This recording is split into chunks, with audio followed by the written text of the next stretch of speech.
Welcome to Series 2, Episode 2 of When Safeguarding Fails, the Lizzie Gladwell Crisis. I'm Jeremy Gladwell, Lizzie's dad, and I'm telling the heartbreaking true story of how our daughter, a vulnerable young person, was taken, isolated and subjected to coercive control, and how she was cast adrift by the agencies tasked with safeguarding.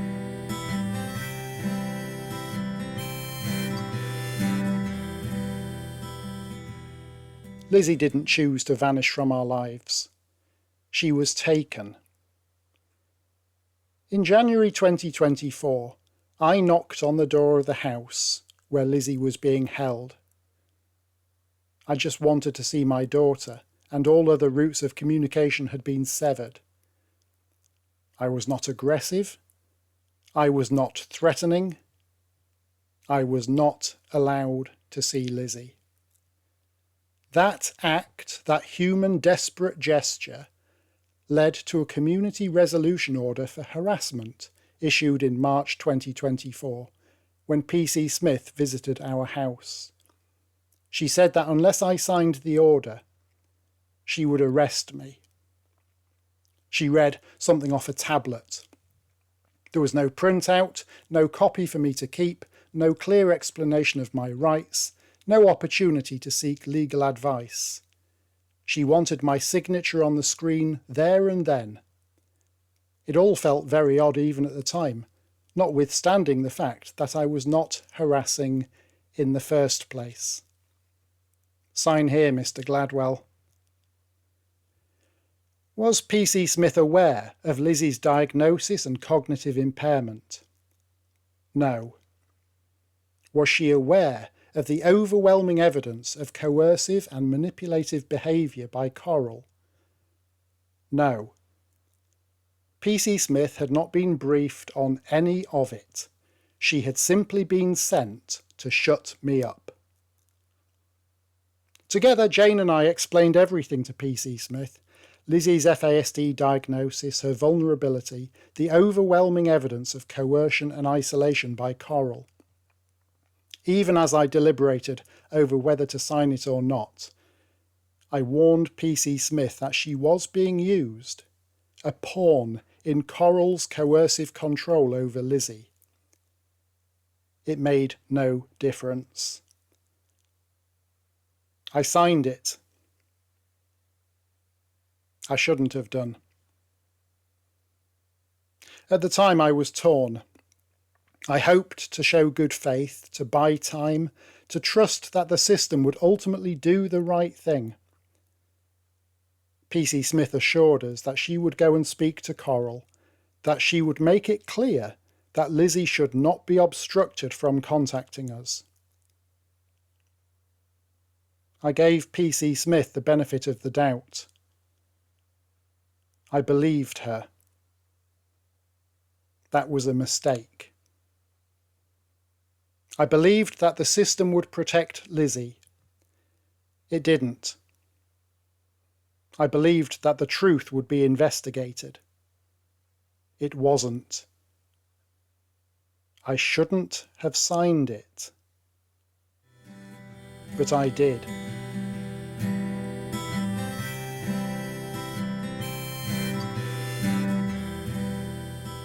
Six months later, in September, I had an online meeting with Thomas Scrimshaw, the safeguarding officer for the Methodist Church. He asked a reasonable question. When does the community resolution order expire? I paused. I don't know, I said. I never received anything in writing. Well, it must have an expiry date, Scrimshaw said. It can't just run on forever. It might be 6 months. You could do to find out. That was sensible advice. After all, by then it was 9 months since we had last seen Lizzie on Christmas Eve 2023. 9 months since we had hugged her and told her we loved her. 9 months since she had hugged us and told us she loved us. So I filled out the contact form on Humberside Police's website, addressed to PC Smith.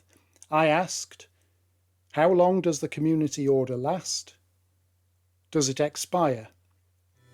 Can I revoke it?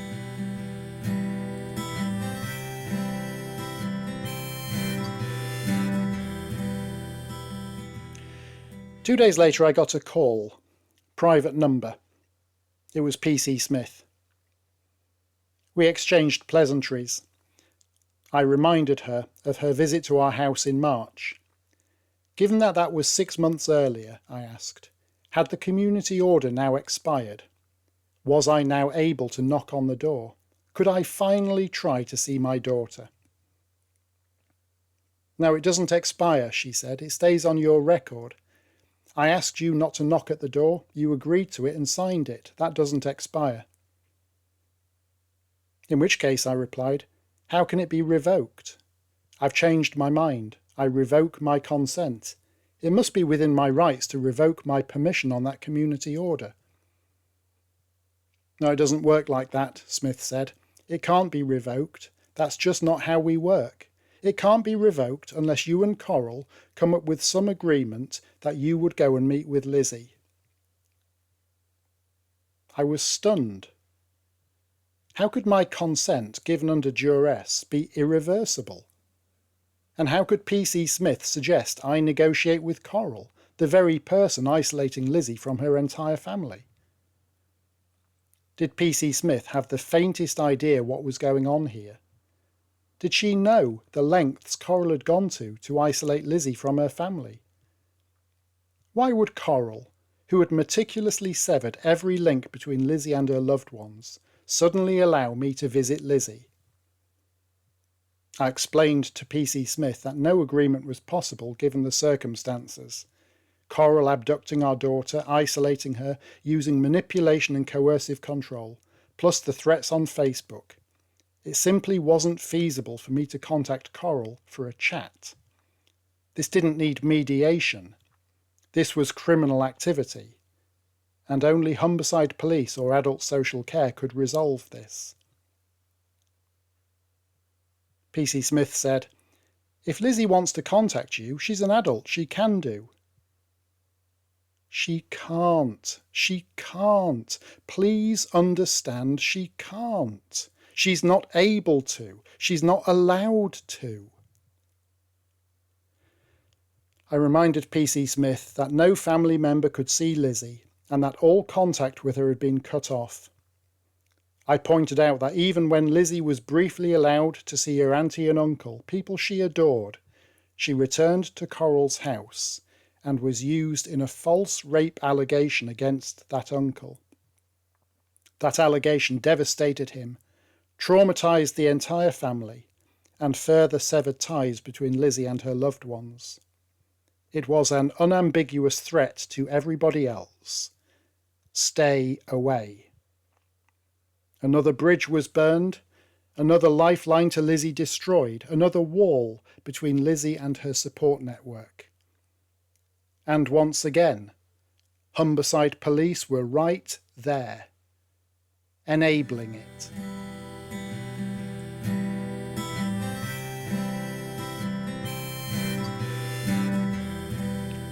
The phone call then took an astonishing turn as PC Smith asked, have you not reported this online or on the phone?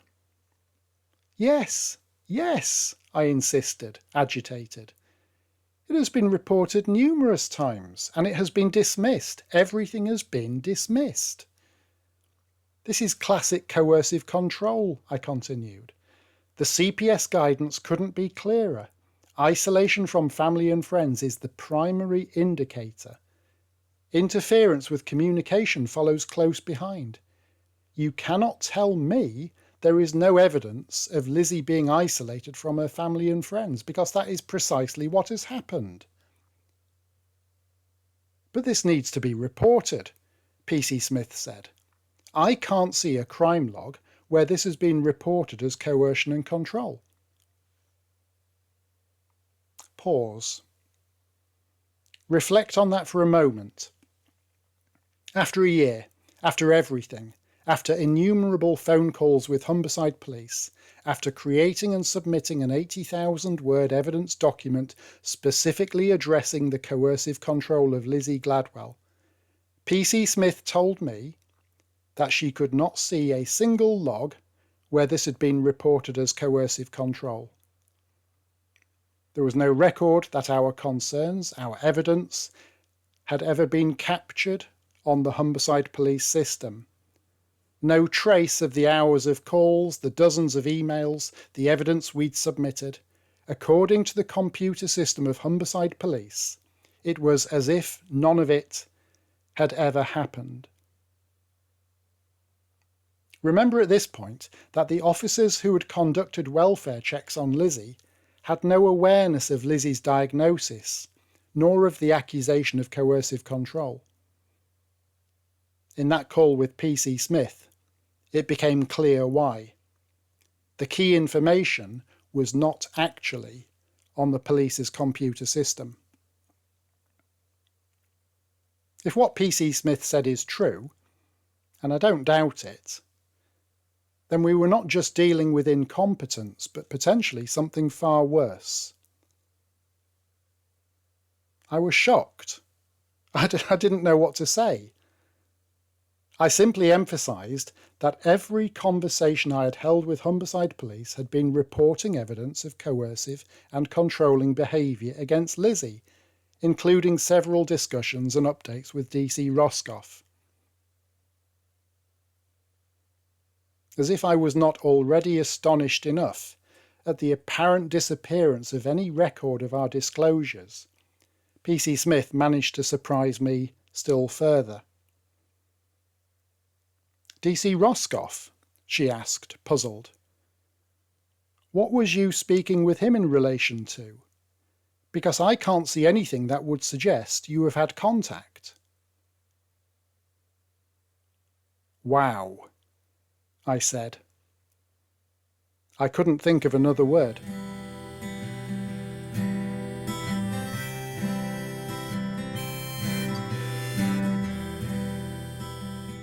What do you call it when a police force claims to have no record of your calls, your reports, your emails, your evidence, direct contact with a detective?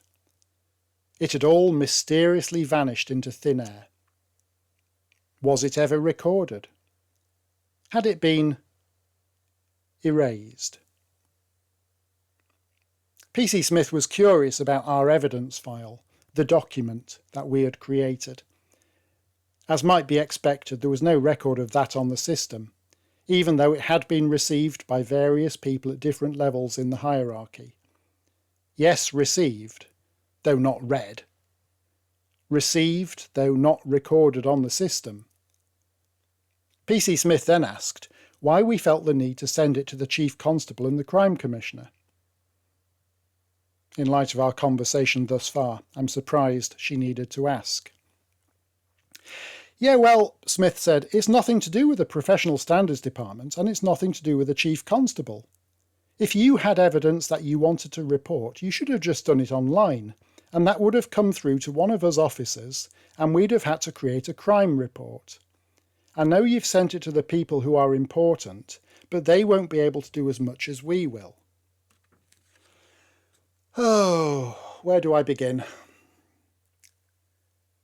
PC Smith continued, I can assure you, if you reported it through the right channels, no one would refuse to read any document because that's going against what we should do, and we have a duty of care to read that evidence that has been given to us.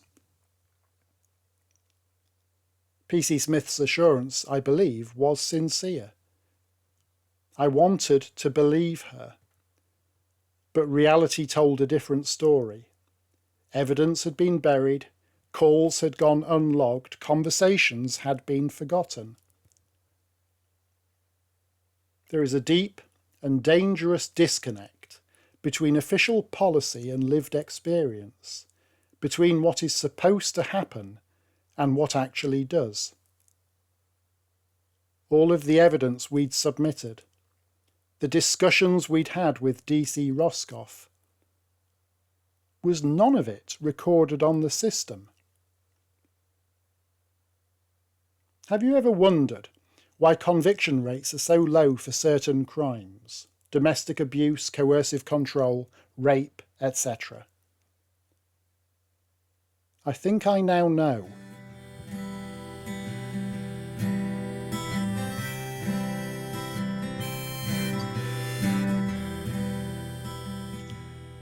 Everything I've shared here is from my call with PC Smith on the 25th of September 2024. I present it not to target her personally, but to highlight just how completely broken and dysfunctional this system is. Lizzie was trapped because of it. Lizzie's family were traumatised because of it. And Coral was enjoying police protection because of it. And the pattern? Repeated reports ignored, documented facts dismissed, critical evidence missing, police officers uninformed. Every attempt I made to protect my daughter, every plea, every call, every word, disappeared into the black hole. No one listened. No one acted.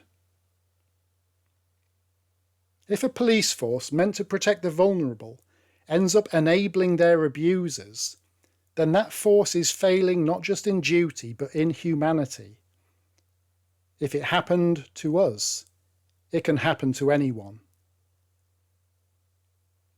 If reports of abuse are not even being documented, how can they ever be investigated? This is about more than Lizzie.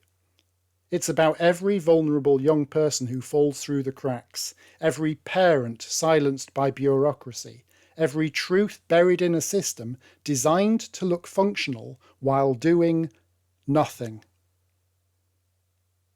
The machinery of neglect is quiet. It wears a polite face. But it's just as dangerous as the abuse it refuses to see. Lizzie's story is a warning. The consequences of inaction, of dismissal, of missing records and unread evidence are devastating. This is not a story of a police force doing its best. This is a story of institutional failure. And all I am trying to do is understand what is going on and to get to the truth. A truth that the agencies were doing everything in their power to suppress and conceal. A people that can no longer distinguish between truth and lies, cannot distinguish between right and wrong. Hannah Arendt, German historian, 1906 to 1975.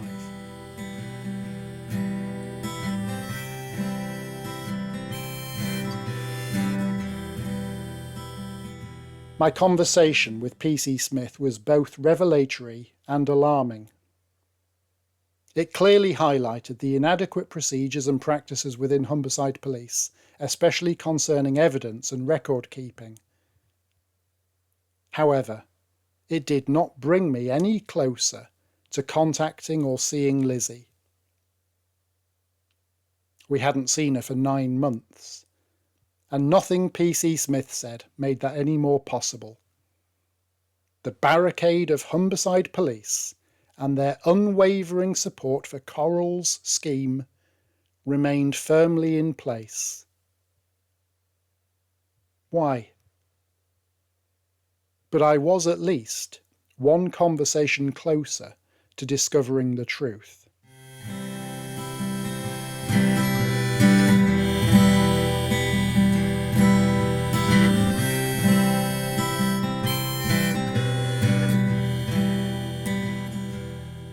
Thank you so much for listening to this episode of When Safeguarding Fails, the Lizzie Gladwell Crisis. Please subscribe for news and updates on lizziegladwell.org.uk. Warn parents of young people with learning difficulties. Hold fast to the truth. Guard against lies and deception. Thank you again, and join me for the next episode.